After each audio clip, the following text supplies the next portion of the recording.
કરવો જેમાં શક્તિની જરૂર પડે છે।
તો જગન્નાથજી સાથે ભાઈ બલભદ્ર અને બહેન સુભદ્રા એકદમ તૈયાર। 30 મિનિટ જેટલો સમય બાકી છે। 30 મિનિટ કરતાં પણ ઓછો અને ભક્તોની આતુરતાનો આવશે અંત જ્યારે ઘર આંગણે પધારશે ભગવાન જગન્નાથજી અને કહેવાય કે પ્રસાદ લેવા માટે પણ ભક્તો આતુર છે। આ વખતે ચોકલેટનો પણ પ્રસાદ છે। ઘણા નાના બાળકો પણ આ રથયાત્રામાં જોડાતા હોય છે ને તેઓ કહેવાય ને કે ભક્તને ખબર જ હોય છે કે પોતાના ભગવાનને ખબર જ હોય છે કે પોતાના ભક્તને શું પ્રિય છે।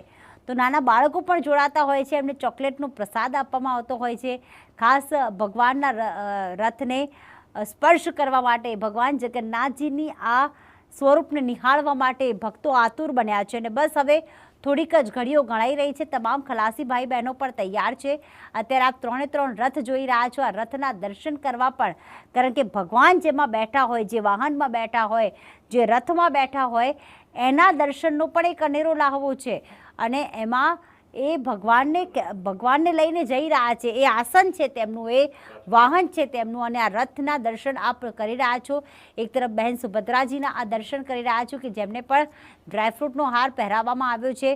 ભગવાન જગન્નાથજીના સ્વરૂપનું તો વર્ણન જ શું કરવું, કારણ કે સુંદર મજાના વાઘા અલંકાર અને સાથે જ આજે આ તમામ રંગબેરંગી પુષ્પોનો શણગાર તેમને કરવામાં આવ્યો છે।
હે મારા જગન્નાથના આશીર્વાદ હે મને બહુ પડ્યા છે.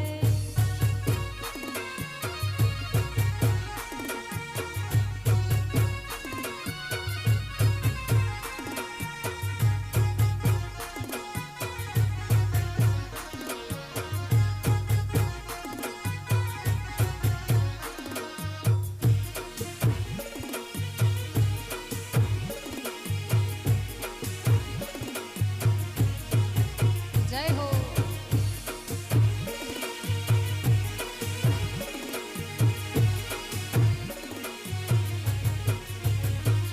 ઓ તારા પરતાપે મારે લહેર મજા છે, તારા ઉપકાર મુજ પર ઘણા છે. ઓ ભાવે તારી ભક્તિ કરતા દીવા તારા મેં ભર્યા છે. હે તને આગળ કરીને ડગલા મેં તો ભર્યા છે, જગન્નાથને આગળ કરી ડગલા મેં તો ભર્યા છે. જગન્નાથના આશીર્વાદ અમને બહુ પડ્યા છે.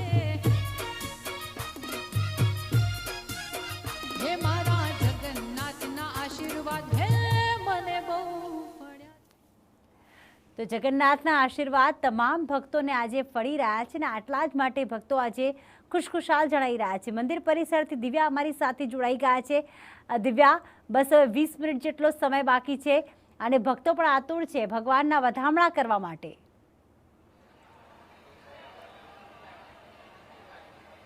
પ્રીતિ, રથમાં ત્રણેય ભગવાન બહેન સુભદ્રા, ભાઈ બલરામ અને જગન્નાથજી બિરાજમાન તો થઈ ચૂક્યા છે. હવે રાહ જોવાઈ રહી છે પહિંદ વિધિની, કે જે રાજા રાજ્યનો જે હોય છે તે પહિંદ વિધિ કરતો હોય છે. જે પરંપરાગત રીતે એ જ રાજા આજે પહિંદ વિધિ કરશે, એટલે કે મુખ્યમંત્રી થોડીક જ વારમાં અહીંયા પહોંચશે અને પહિંદ વિધિ કરવામાં આવશે અને જગતના નાથની નગર યાત્રાનો શુભારંભ થશે. વાજતે ગાજતે જગતના નાથની આ રથયાત્રા છે તે નીકળી રહી છે. અનેરો ઉત્સાહ ભક્તોમાં પણ એ જ પ્રકારે જોવા મળી રહ્યું છે. હૈયેથી હૈયું દળાય તેવી ભક્તોની ભીડ છે તે મંદિરમાં જોવા મળી રહી છે. એક નજર કાળિયા ઠાકરની પડે, એક નજર ભગવાન જગન્નાથજીની પડે, બસ એક નજર જોવા માટે, એક નજર રથમાં જ્યારે નાથ બિરાજમાન થઈને ભક્તોને દર્શન આપતો હોય છે. જ્યારે ખબર અંતર ભક્તોના ભગવાન સામે ચાલીને જતા હોય છે તે જ પર્વ એટલે અષાઢી બીજનો પાવન પર્વ.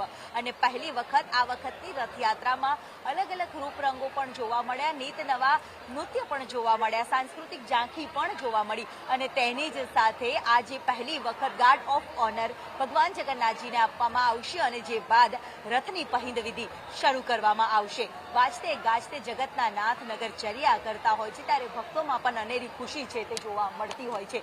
સાથે જ અનેક ભક્તોમાં પણ ખુશીની હેલી છે તે જોવા મળે છે. ત્યારે અન્ય ભક્તો પણ અહીંયા દર્શન કરવા આવતા હોય છે, તેમની પાસે પણ વાત કરીએ. આજનો દિવસનો દર્શનનો લાહવો ભક્તો માટે કેટલી ખુશી હોય છે? ઘણો જ આનંદ થઈ રહ્યો છે. આજે ભગવાનને જેને જેને પણ દર્શન કર્યા છે એમને એક પાવન થઈ ગયા છે વ્યક્તિ. બહુ જ પુણ્યશાળી છે કે અમને પણ દર્શન કરવા મળ્યા છે અને ઘણા બધા જેટલા અહીંયા પણ છે ઉપસ્થિત એમને પણ દર્શન કરવાનો લાભ મળ્યો છે. તો ઘણા બધા બહુ જ ઉત્સાહિત છે અને હવે જ્યારે રથ ચાલવાનો હવે જ્યારે તૈયારી છે ત્યારે બધાને ઉત્સાહિત છે કે હવે ભગવાન અમારા આંગણે પધારશે. હવે જ્યારે તેમના મામાના ઘરે જવાના છે ત્યારે બધા એમને ત્યાં પણ રાહ જોઈ રહ્યા છે કે ભગવાન અમારે ત્યાં ક્યારે આવે. તો ઘણો જ ઉત્સાહિત છે બધાને, ઘણો જ. આજે અમદાવાદ કેવું બન્યું છે?